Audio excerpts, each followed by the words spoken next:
introduce yourself, and then we can dive right into some of the questions we have concerning the coronavirus testing and also your life on the front lines. Sounds good? Sounds good. Okay. So Sounds good. Dr. Ikenna, he was born in the U.S., lived in Nigeria for a few years. I left mine on because there's people that was watching it too. So I just left mine on, so you have to turn off the sound. I just left mine on, so you have. Okay, I turned mine. I think it's much better. Okay. Okay, I don't hear the echoes anymore. Yeah. All right. Perfect. Okay, so again, Dr. Ikenna was born in U.S., lived in Nigeria a few years, and returned back to the U.S. He's currently in Boston, Massachusetts. He has a pretty impressive background, graduated from UMass Dartmouth. Am I correct? Yes. Okay.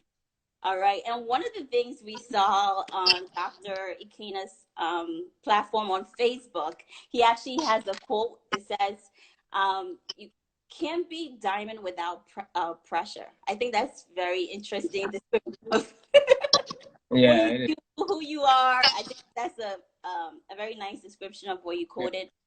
You're also someone who's an entrepreneur mindset. You have a mindset for businesses and so forth. So why don't you go ahead and introduce yourself, what people don't know about you or what I've said, so we can start off. All right. Yeah, I can do that. So, my name is Ikenna Okwesili. People call me Peter. My first name is Peter, actually. So I did grow up in Nigeria. I did grow up in the U.S. I went to Nigeria for school. Most people know if they ship you back to Nigeria, there's a lot going on with you. But luckily, Nigeria was able to correct me in some ways. And I came back and I studied chemistry and biochem. And undergrad, and I went to an accelerated program in pharmacy. I've always had a passion for research. I did research for like 5 or 6 years in pharmacy school and also in undergrad. And then now I'm working with CVS. I mean, initially I'm now working with CVS. So CVS called me to step up as one of the I guess like one of the volunteers or one of the leaders of this program that they started, which is like a kind of like a COVID task force. So that's kind of my role now, and I'm here. We're here at the second site in Lowell, Massachusetts, but we'll talk more about that later. So yeah, that's like a brief introduction of like what I am. I mean, I have other interests. I mean, I do investments. I mean, I've kind of grew up in a medical family too. So Absolutely. yeah. Absolutely. Thank you for that intro. I appreciate that. So we're going to dive right into the questions. We have some intense questions, some light ones. You know how it goes. Intense questions. Yeah. Yeah, let's start with something like, why don't you tell us, since you started telling us about your background, Yeah. tell us about your career this far. What have you been doing, what you have learned, and so forth? So my career. So far, I graduated in 2017.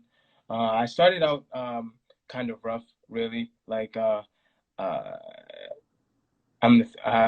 started off kind of rough.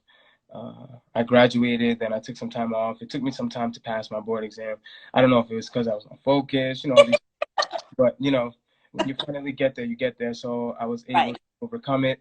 I was a pharmacy manager a little bit at an outpatient pharmacy, and then after that, I actually went to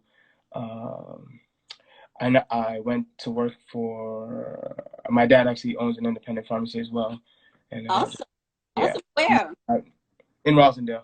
Okay. Awesome. In Awesome. Massachusetts, and now I'm just I work for CVS. I've been working for CVS for a whole year. Usually, I mean, initially, to be honest with you, I didn't really want to do the whole retail route. I feel like I was more of a clinical. I always see myself as a clinical person, being able to like dig into like the pathophysiology of things, and being able to explain it and give people like a reasonable explanation, and diagnosing, not diagnosing in a sense, but being able to give people treatment solutions. So Absolutely. Absolutely. That's wonderful. Wonderful. So going along with that, so right now you're working on the front lines. You are doing COVID-19 testing. we want Yeah. to know, what is it like testing patients for this virus? First of all, it's very scary. So we want to know from your perspective, what is it like? What is it like? So I've had two different experiences. The one experience was the first site that we opened up. The first CVS site was opened up in Tewksbury, Massachusetts. Not Tewksbury, it was in Shrewsbury, Massachusetts, and that experience was a little different because there was a lot of like federal government people there. We had some people representatives from FEMA. We had some representatives from the United States Public Health Service. So it was a really big program there. I mean, what we do is like we wear our PPE, like protective equipment that people say, like we gown up, we dawn up. That's what it's called. The proper name is dawn up. So we Okay. dawn up and wear our protective equipment, and we basically wait. We basically are in. We basically have different zones. So we have a hot zone and we have a cold zone. So once we start to test people, we call it a hot zone. So that means that anybody that's wearing that protective equipment has to be aware that anybody that's outside cannot come close to you, because then you could possibly be they could possibly be contaminated with the COVID-19 that you possibly may have. The first place that we were at in Shrewsbury, we were doing a different type of swab. It's called the nasopharyngeal swab. So it's basically where you take something that's like a swab and go all the way back into the nose, and you basically touch the back of someone's throat.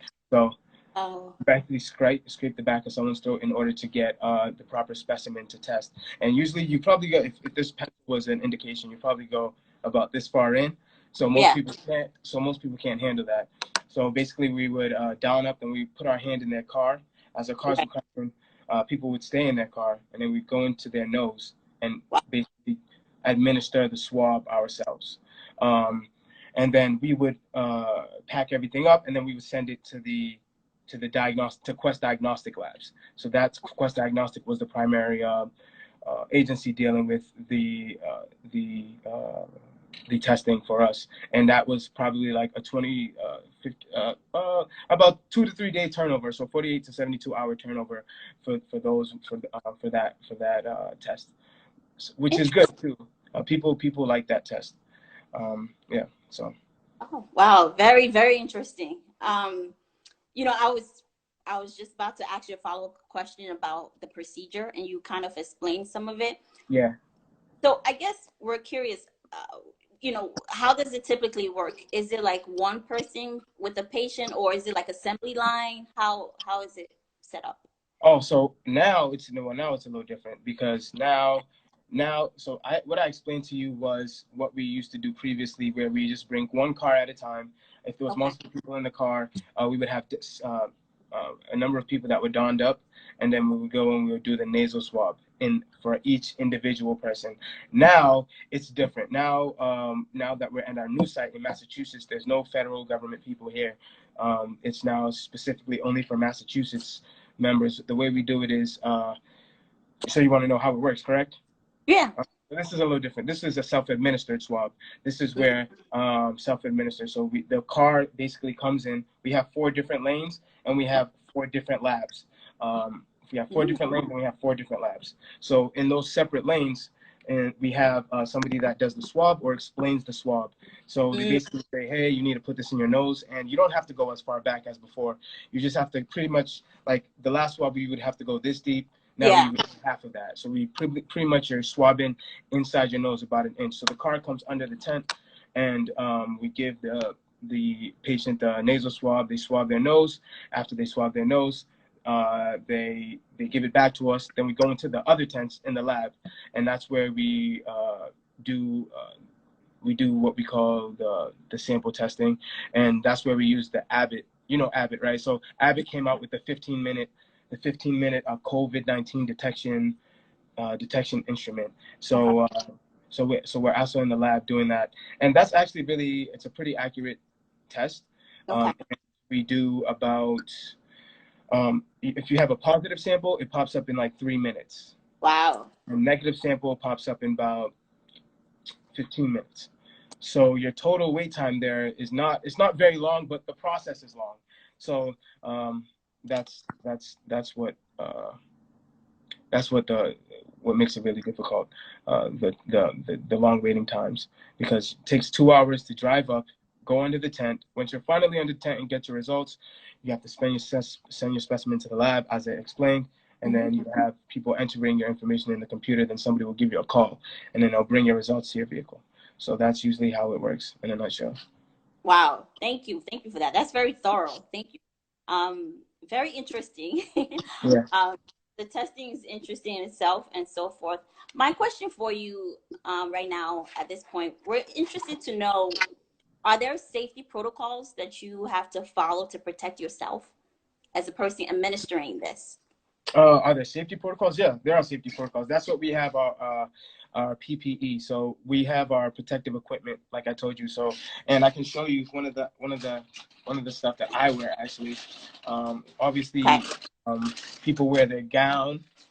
People also, the gown goes over, and then we also wear an apron. So the Okay. apron, just in case if somebody sneezes on you, or they touch you or something, you can just take off the apron and throw it away.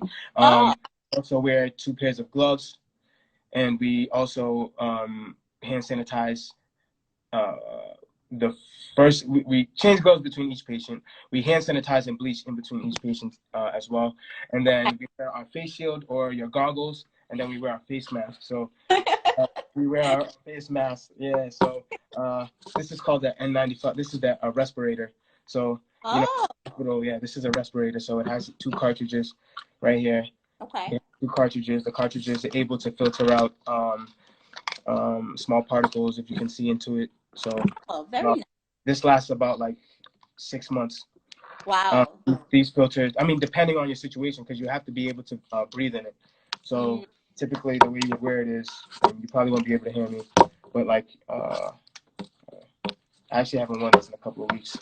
But let me see how you get it. Sure. Uh, I like you're doing a demonstration for us. yeah, We've never come in contact with this. most people never experience this in their life. No, not at all. So apologize the nappy hair, This well, I see. you put it on. You put on a mask and you tie it at the back. Interesting. You can still communicate. You can still communicate, but you have the filter right here, Uh-huh. and you have the cartridges right here that filter, any type of, active COVID-19 out. So this is very helpful.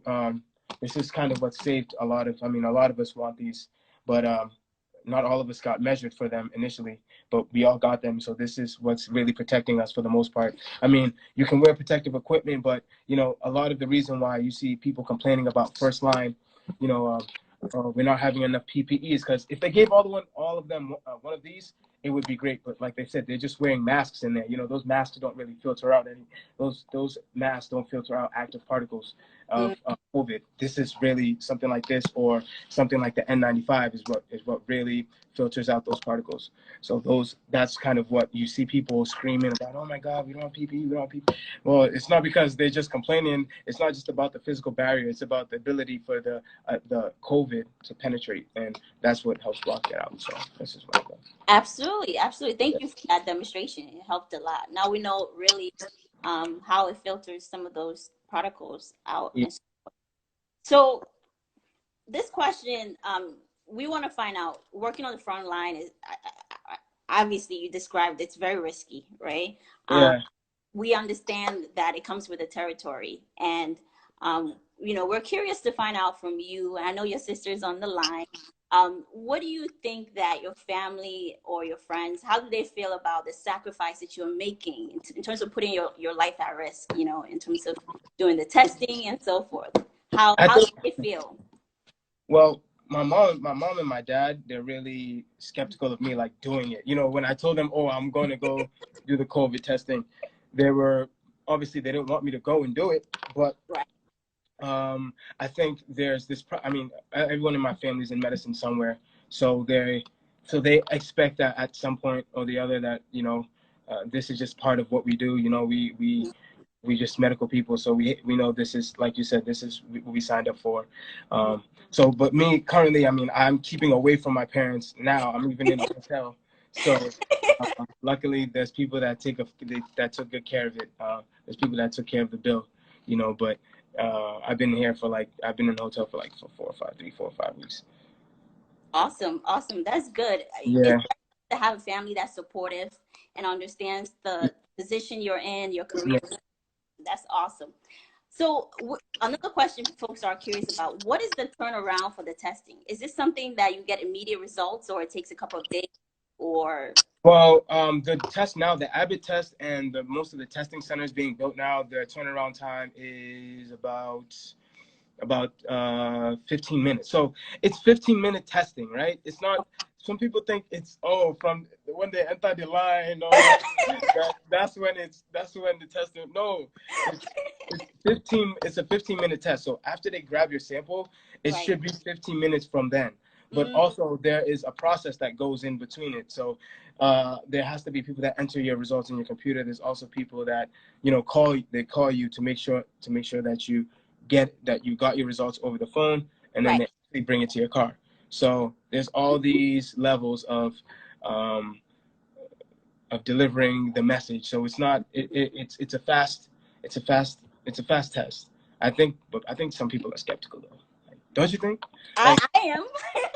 Yeah. So why are you skeptical? Like, why are you skeptical that a test, like, I'll tell you my reason, but you can tell me your reason. Like, why are you skeptical that it's Well, I think it's just because it's the uncertainty, right? Not knowing what the results are going to be. And that's another question I have for you. Like, if the results are within 15 minutes, who delivers the message to the patient, number one?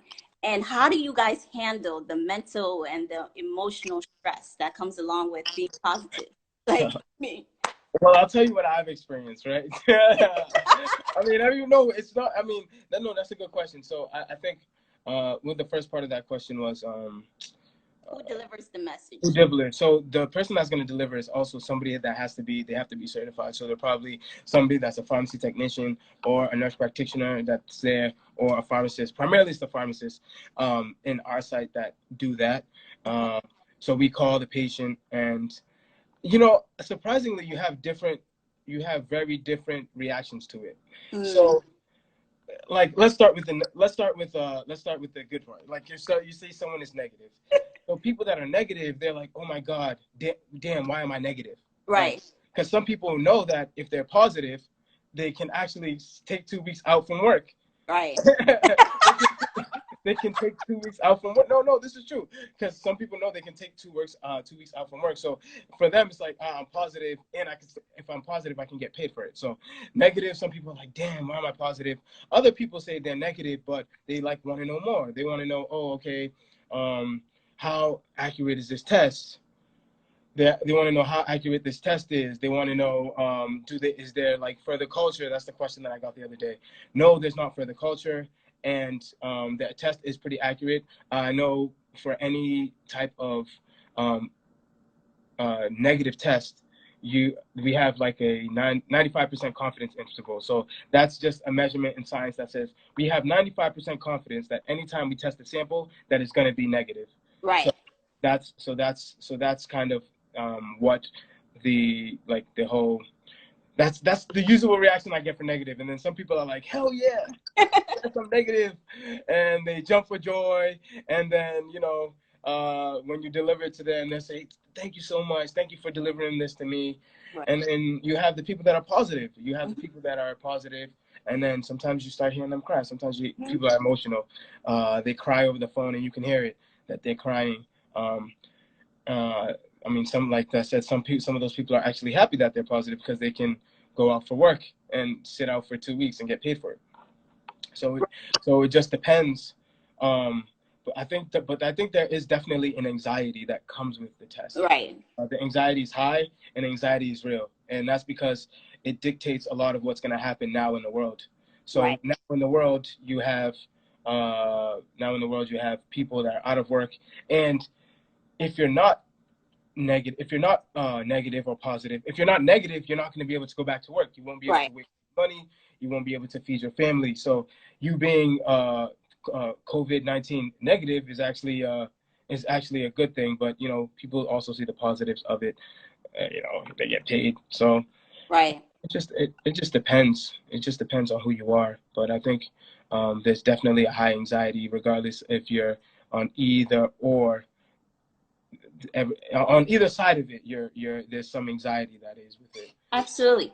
I guess following up, going along with your answer, I'm also curious to find out from you, what are the next steps if a patient is tested positive? What are they supposed to expect? Are they supposed to be reporting to a specific clinic? Are they supposed to be taking meds? Are they supposed to be going back home? I guess how. I'll say the last thing you want to do is go to a hospital right now. So the last, yeah, that's true. I'll get back to that. The last thing you want to do is I forgot what she said. I got thrown off. The last thing you want to, huh? What was the last question, sorry? So the question is, after a patient has been delivered the message that they have tested positive for the coronavirus, what are the next steps? Oh, so the next step usually is we say quarantine yourself. We say if you have 3 of these symptoms, one of them is please do not use any fever-reducing medication, because if you're using fever-reducing medication like Tylenol, you're actually essentially suppressing the symptom, but you're not affecting the disease. So that's, see. You see what I'm saying? So suppression and actually cure is different, right? So that's the first thing that we tell people. The other thing that we tell people is if any of your you can go outside after 7 days if your fever reduces without using Tylenol. The second one is if your other symptoms reduce, and if you've had 7 days of no symptoms after those 7 days. But essentially, we tell people to do 14 days anyways. That's what they should be doing, 14 days. And most people, that's what we tell people, but I think we also say call your physician for more information, because that negative result is not the only thing that determines whether you're positive or, that positive result, sorry, I'll go back to the negative, but that positive result is, you need to quarantine yourself and those 3 things that I listed for you. Interesting. So how about the fun questions now? Wait, I just wanted to say one more thing. Like, I think a lot of people are actually really skeptical about these tests because, one, that test came out so quickly. So coronavirus just happened. And everyone is like, oh my God, like, how can you produce something that happened so quickly? And I think that's reasons why I'm skeptical. Like, I'm skeptical of that because of that one reason. How can you produce something that's fast? But it's shown to be like very accurate. And I think people should really feel good that, people can go into the lab and over a couple of weeks have a solution. But I think the other thing people should also be skeptical about if they get a negative is if you get a negative result, that could possibly mean that doesn't mean that you don't have the disease. It just means that you're unable to detect it. So that's a very good point. I have a question for you on that. Yeah. But before we go on that, I would like to know, are there any special perks in working in this job? Are there any special perks? Yeah, I know there are. We want to know. Can I ask you something? Do I deserve special perks? That's what I should ask you. That should be the first question. Do I deserve a special perk? Because if I deserve, then yes, there should be, right? Yeah, there's special, some special things involved with it, but it's only for the people that are inside. Like, I know, only the people inside. So there's nothing to share. Nothing to share. No, nothing to share, people. Well, I do see you posting food from Outback. Yeah, but that's everybody. That's what any great company does for you. They provide food for their workers. Sometimes, we're outside of our normal workplace. We're risking our lives. You know what I mean? So any good company would be there for you and make sure you're fed. They understand that the PPE is very hot, so they also provide those things to make sure we're comfortable. So that's what they do. They know that we could have just sat at our house, but they decided to provide all those things for us. So we're very appreciative, you know. That's a very good advice. Information that you're sharing with us. So my next question for you, we would like to find out, there's growing amount of concerns about this testing. As you know, we're skeptical. We don't work in the health industry, so people are concerned with the COVID-19. Testing is not perfect. We know the testing is not going to be perfect because it's new. Yeah. I guess if someone is tested negative or positive and they get retested again and they're negative, how are they supposed to feel about trusting in the validity of this test? Because so if they test negative at right. first, sometimes the test could be accurate. Maybe you were exposed to somebody, but well, before I even go into that, let me just go into why like this timing thing is so important. So Okay. yes, this timing thing is very important. People call this disease very similar to the influenza. The reason why they call it is very similar to the influenza is because influenza, so the flu, is because they see similar symptoms, right? Right. They see a fever, you see a cough, you see different other like allergy type symptoms, runny nose for some people, not all of them. Right. And what I learned recently is that so for every one person that has influenza, they can only affect 1.3 persons. Mm-hmm. So if I'm in a room full of people, I can only affect you. Okay. I can only affect one person. That's based off the virality of the disease. Okay. But for this COVID-19, if you're in a room full of people, one person can affect up to 3 people. Wow. One person can affect 3 people. Now, let's look at the next step, the symptomatic part of it, which kind of goes hand in hand with this negative and positive. So if you have influenza,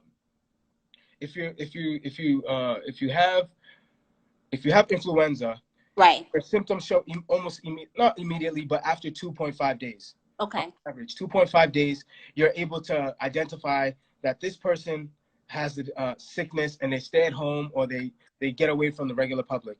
Right. And like I said, they're only able to transfer it to one person. But for somebody that has the COVID-19, right, it's different. If you have COVID-19, there is a 7.5 days where you can go without symptoms. Wow. So basically, you can go around spreading the disease Mm-hmm. and you have no idea. Mm-hmm. So now you can be affected on the first day and you wouldn't show symptoms until 9 or 10, or let's say second day into my illness, I can spread the disease, and after 9 or 10 days, my symptom will get you will start to see it. So based off my cycle, you will start to see it. So after 7.5 days, you will start to see it in your body. But that doesn't mean that you can't fall in that positive or negative range. Okay. So if you get sick earlier in the stage, you're gonna fall negative, Mm-hmm. and then and then later on, you can fall positive. So that's why they say social distancing is like the most important reason why, because influenza you affect 1 to 1, and this you affect 1 to 3. So that's why social distance is so important, and that's why sometimes you can be negative or positive, because you never know. You can the test can be valid, but if you're falling, depending on where you fall, Absolutely. I guess, yeah. So then, how about this question? If the virus is widespread, the more there's an argument out there. I'm sure you've heard this before. The more COVID-19 testing that is done, the more cases of COVID-19 we're going to find. Yeah. Do you agree or disagree with this statement? I mean, obviously. Yeah. I mean, obvious. That's obvious. Yes. No. I definitely, I agree. I agree with that statement. Yes. If you test more people, right, more people will show. There'll obviously be more cases, but that doesn't mean there'll be more positive cases. That doesn't mean there'll be more deaths. You know what I mean? So testing just shows you, yes, there are more cases, but there's also other aspects to look at. There's the death aspect. There's the people dying more. There's if people are more positive, how many people are getting better. Like there's all these aspects of it. It's not just looking at I know people always like to look at things like that. Obviously, there's going to be more cases, but that's why you have to look at the more important things, like how many people are positive. Are those positive people staying away from the pack, the group of people? Because, like I said, one person can affect 3 people, so it's an upward. It grows exponentially. If Right. one, so the only way to stop it is if you take that one person away, and those other 3 people away, and they go hide themselves. So once they hide themselves, and the symptoms have gone, and the virus has had resolution, then you can go on, and you should feel better about going around people. Not to say that you shouldn't like still cover, but you feel Right. better. Like somebody like me, I don't go outside at all. And now that's a smart decision. Don't go outside. Anybody. There's a new thing about the people that run outside. You heard about that, right? What is it? So basically, if you're outside jogging or running, and Right. somebody in front of you sneezes, and Right. you run through that droplet cloud, like Yeah. just imagine if somebody sneezed here. Sometimes before all this happened, you can smell the sneeze, right? Right. You can smell the sneeze. So like if somebody sneezed while they were running and they were in front of you, and you run through that, what they call is a droplet cloud, you Right. can possibly inoculate yourself. What Mm. inoculation means, you could probably get those bacteria into your mucous membrane, which is like your nose, your mouth, and all those areas. And that's how you could possibly get infected. Because I know some people that have said, oh, I haven't been around people, but I have been running. Right. So, I mean, these are reasons. That's a really good point. I think you actually explained some of the reasons why people are getting the virus. If they're doing social distancing, but they're still going outside to the parks, they're running around, Yeah. and so And it said that it lives on surfaces for about 24 hours. So, right, right, very true, very true. So, do you feel that people should seek out to get tested? do I feel? Do I feel? Should I stop walking outside? No, I mean you should walk outside, but like you should walk with the mask on, like, or mark with something that's breathable. Like That's a there's good point. also things that are breathable that you should use to cover your mouth. I mean, you don't know who's carrying what, so you just gotta be, yeah. That's a So very yeah. good point. So you're asking me what? Do you feel that people should seek out and look for these tests Oh yeah, themselves, or they have to have symptoms first? no. I do think people should seek out and look for these tests. The reason why I say right now it's perfectly free. Okay. It's free. I mean, it's right now the tests are free. I don't know if it'll become, I don't know how it'll be built later. Right now it's free, and also I think people should get tested just because a lot of people that need this are people that need to go back to work. So Right. you want to vindicate yourself from the conversation. So if people are saying you have COVID, just say no. Just get Right. tested, and you absolve yourself from being in that convo. Like you don't have COVID, so just go get tested. And no, if you're negative now, just know that if you're negative now, you just try to keep that up. Try to continue to stay in an area that is COVID free, and continue to limit yourself. So the good thing about this COVID, right, is Yeah. if you and 3 people are all negative and they're not exposing themselves, you can hang around the 3 people that are not negative. But it's just when you start to expose yourself to outside people that you're unsure of. And so I think that's the biggest thing. So social distancing is important. Right. But social distancing is important, and like for all the reasons that I explained. So, yeah.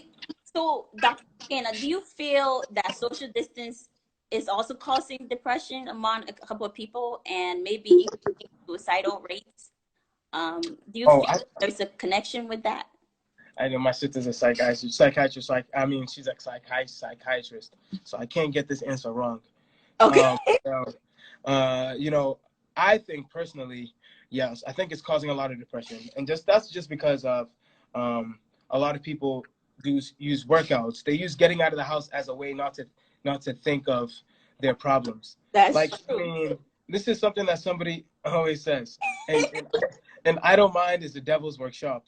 So, Mm, like, a lot of these things that people say they're demons, they're vices, they start right. to go back into it when they don't have nothing to do. So Right. it's not. So it's essential that we keep people active and continue to take their minds off activities. I know some people have video games in their house which they use, but sometimes people get tired of video games. You know, some people don't always like doing push-ups in their house. So I mean, yeah, like I think it's causing a big problem. I know there have been some cases, some stories of like some people actually committing suicide. I prefer do not commit suicide. I prefer do not commit suicide. You know what I mean? Because you know what they say, tough times. You know you don't know the saying? I know, tough times. You don't know. You don't know. I'll help you. Tough times don't last. Tough times don't last. Tough people do. So that's essential. Tough times last. Tough times don't last. Tough people do. So that's what we have to continue to remember in all these situations that we're going through. People need to continue to make their brain active. Start to think about, what am I going to do when I get out of sitting in my house? Things are going to become more digital, like you've had talks about this before. So people need to medical professionals, people in the music industry, people everywhere, find different ways to be creative and dig into your bag of creativity, right? Because that's what's really even me. I'm digging in my bag. But don't worry, you guys will hear about me very soon. But you know, yeah. So I was actually going to ask you about that. With people being home, bored, and so forth, if they want to find more information about how to get out of depression, how to do some things differently, what do you recommend? Is there some other platforms that may be enticing for people to do while they're bored? Actually, if you follow at Reflections Beyond the Pill, that's my sister's actually a real psychiatrist, so she can probably give you guys more information on that at Reflections Beyond the Pill. So in her page, Dr. Ada Quest. Absolutely. Yeah, those are like real avenues. But like I said, people should continue to watch as much Netflix as you can. Continue whatever you can do while you're in the house, because you know, once people start stepping out the house, you know what? Let me say one thing. Okay. Though there's a lot of chaos in the world, I think this has been a reality check for a lot of people, and I feel like this whole situation is an opportunity for us to realize that texting is not everything. Right. Like, all we do, this world has just become a texting world. All we do is text. Nobody has time for facial interactions. Like, right. I've always been a firm believer of, you know, go out, meet people, go out and talk to people. I mean, now it might be even more hard because of the circumstances, but try to make yourself available, not just for texting and calling. Right. Just to go out and meet people. I've heard sad stories of a lot of people that have passed away through this whole scenario. And I think to myself, like, how many times have you, when they were here, guys, how many times have you how many times have you dropped the phone to actually go and see them? And that's the most important thing, that we have to put our lives and understand our lives above like this technology stuff. Like, go and actually see people. Texting someone how you are, all they're gonna say is, okay, I'm good. For the most part, I'm good, or whatever. So I think this is a great reality check, despite, you know, the misfortunes and everything that has happened, just so for us to like come out stronger as a stronger society. That's a really good advice for our generation, especially our millennial generation and the generation that's behind us. Yeah, I mean, the world is interesting. But definitely agree. So I mean, a question that came to mind, we want to find out from you. Do you feel like the pharmacy world is going to evolve after COVID-19? Sorry? Do you feel like the pharmacy world, the industry itself, is going to evolve after COVID-19, life after this question? This situation? You know I'm looking at you like that. What? You know, I know you know that I know. I know. Is the pharmacy world going to change? Yes, it's going to change drastically. A lot of people are already doing delivery services, which they start immensely. 90-day supplies of medications are definitely being prescribed for people and being dispensed. I guess the thing I worry about too with that type of change is, like, what if people are misusing their medication over these 90 days? Like, will you even know? Like, you won't know, because the people that like a lot of the physicians that put in hard stops like that 30 days, or for people to, you know, to check up on them, you know, after 30 days, come check up and we'll see how you're doing. That might be a little bit harder to do now. I mean, people may use technology to do that, but what about going into a lab and getting your blood levels done? What about the diabetes patients? Like, what about, I mean, diabetes is every 3 months anyways for checks. But I mean, there's a good and there's a bad part of all of it, but it's definitely going to change. I think there's going to be less people in the pharmacy now, but there's going to be more innovation out of the pharmacy that is going to allow people to deliver services. You know, I love that. I love that. I love that. And I'm sure we, you know, as much as things are uncertain, crazy right now, there's also innovation, as you mentioned, and I think it's going to make our world better. So I love that point that you made. Another question I have for you, you know, we're living through some crazy, challenging times, both business, personal lives. Everything is challenging right now for everybody. There's so much uncertainty. At the same token, we're seeing a lot of people rising up to support the community more than ever. Like, we're seeing people volunteering their time and so forth. Why do you think this is happening in volunteerism? Why are people, you know, risking their lives, helping and trying to support their community more? Well, I think people are, well, are you talking about the people that are getting paid for it or the people not getting paid? Because I don't feel like I'm volunteering. I feel like, yes, I'm volunteering because there's a yes or no, but I just feel like because of the line of work I chose, that this is something I should do, right? So, so that's something I should do. Now, for people that are just volunteering, some people are doing it because they have good hearts. Some people just have always wanted to help people, and they've just always wanted to help people. I think people just want to commit their time to something else, like those vices that we're talking about, those vices of people not being able to, I mean, you know, they're not going back into drinking, not going back into, you know, doing any of these things that get them into depression. Volunteering is a great way. So I think that could be one. I mean, I can't speak for people, but that could be an option. Let me go help out. I know some other people like you may have, I know you spoke about a couple of weeks ago, some people may be using this as opportunities to get into these industries or these workplaces. Well, they need me now, so let me volunteer now. So maybe when after all of this is over, they can hire me. And and that at the time that the hospital needed people most, I stepped up, and which is also a good look. So yeah, those are the reasons why I feel that people are volunteering. But you know, most things are for a good heart. I think people just have a good heart, find a way to help, so they just volunteer. You know. Awesome. I'm glad you made reference to one of my topics. Yeah, got you. Yeah. You were listening. Yes, no. God gave me ears to listen. Yeah, I like that. So, could you tell us something fun that's about you that people don't know? Something that's a talent, something that is interest that people don't know. But people that know me, that are around me, know I'm fun. Like, if you're around Ikenna, you're enjoying yourself. Like, enjoying yourself. It's just because, like, this is, you know, literally, very soon. Trust me, this is what I'll be doing. Right after we talk here, let me show you what I'll be doing. I'll be drinking a nice bottle of Lambrusco. I'll just drink small, you know. Shout out to Lambrusco. I've been providing me with stress relief for years.